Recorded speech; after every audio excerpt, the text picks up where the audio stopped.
Clark County Today is presented by Cano Real Estate. Hire an agent, get a team. Learn more by visiting canorealestate.com. Clark County Today is brought to you by Target Zero with the goal of eliminating traffic fatalities in Washington by 2030. Take the pledge today. Welcome everyone, Jacob Granneman here with your Wednesday, April 14th update from Clark County Today.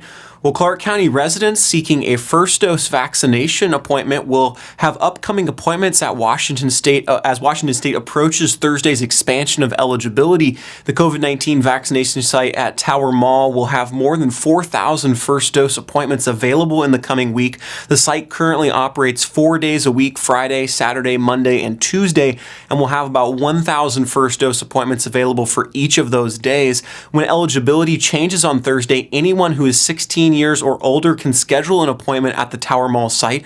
Once eligible, minors can be vaccinated at the Tower Mall site if their consent form is signed by a parent or guardian. Clark County Public Health Director Dr. Alan Melnick said that during the first 11 weeks of vaccination efforts in Clark County, an average of well over 4,000 first doses were administered each week. Over the past 6 weeks, an average of nearly 14,000 doses has been administered each week.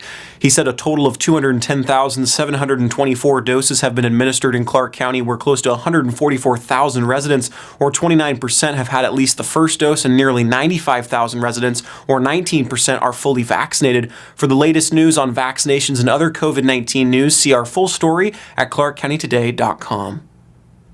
Well, Clark County added 62 new confirmed cases of COVID-19 since yesterday and 3 new deaths. 2 of those deaths were suspected and 1 is confirmed. Active cases rose to 458 and hospitalizations remained the same at 19 confirmed and 6 suspected, taking up 4.3% of total bed space. The perfect storm is continuing in the Clark County real estate market as a shortage of current inventory is creating a feeding frenzy among buyers looking for affordable housing in the area. In March, there were 940 new listings according to the Clark County RMLS Action Report, which is an 8% increase from the 1,022 listed in March 1 year ago, but an increase of about 32% from the 711 listed in February of this year. Even though inventory remains low, there is no shortage of sales. The pending sales last month show a 23.5% increase from the 750 offers accepted in March of last year, and an increase of just over 32% from the 700 offers accepted in February 2021. Inventory decreased again and now sits at just 1/2 of a month's supply of available homes. The average home sale price increased to $486,500, and a medium home sale price increased to $435,500. Some good news was revealed by the City of Vancouver, which reported single-family residence permits increased 41% in March, largely due to several large developments.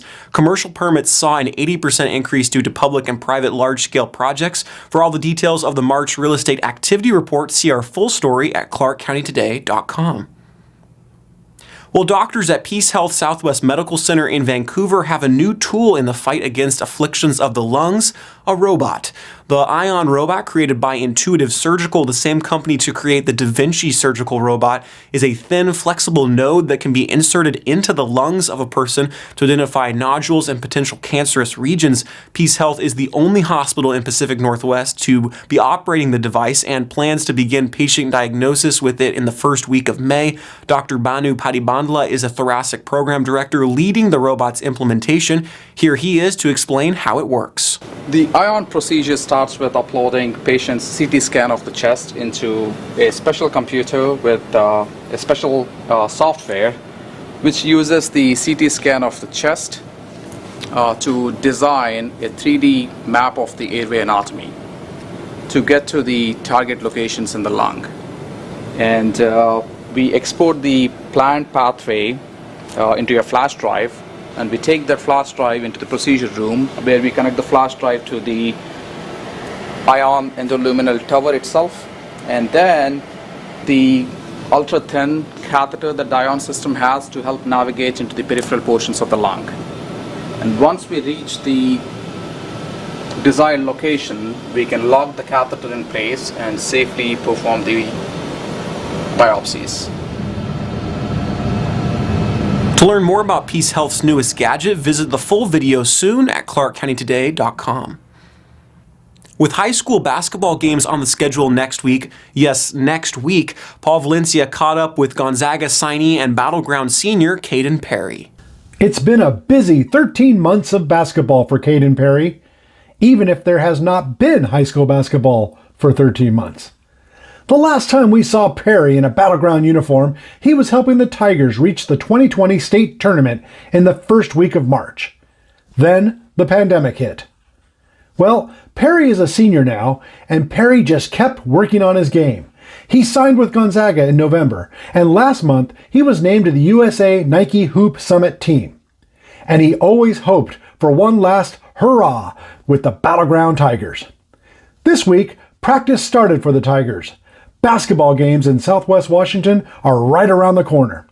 And Kaden Perry, one of the top prospects in years from Southwest Washington, is ready. For more, please see our story on ClarkCountyToday.com. First graders at Woodland Public Schools North Fork Elementary School recently learned about the logging industry from Jim Morris, owner of Morris Trucking Northwest and father of Kimberly Miller, first grade teacher at North Fork. Each year, Morris visits his daughter's classroom to teach students about logging, how it works, and the importance lumber plays in many different industries. Because of the pandemic restrictions preventing visitors to classrooms, Morris made a video lesson to share with the students. Morris walked students through the uses of lumber and then gave students a tour of his logging truck, including showing students how the log grappler operates to lift incredibly heavy logs onto the back of his truck. He also showed students the complexity of driving a semi-truck, including the horn, gauges, and more. Morris also taught students about the specific types of trees he hauls. Students learned how the lumber industry developed reforestation techniques to ensure the industry would operate sustainably by replacing the trees that are cut down each year with new ones. After the tour, students watched a second video showing Jim's truck in action. Well, thanks for joining us. Those are the stories we've got for you today. You can share your thoughts with us on Facebook, Twitter, Instagram, and YouTube, where we encourage you to like and subscribe to stay up to date. If you're liking the content, there's a way you can help. Just share us with your friends and family. If you're interested in sharing a news tip or story idea with us, those can be emailed to news@clarkcountytoday.com, or you can message us on Facebook. From everyone here at Clark County Today, I'm Jacob Graneman. Have a great night. We'll see you again tomorrow.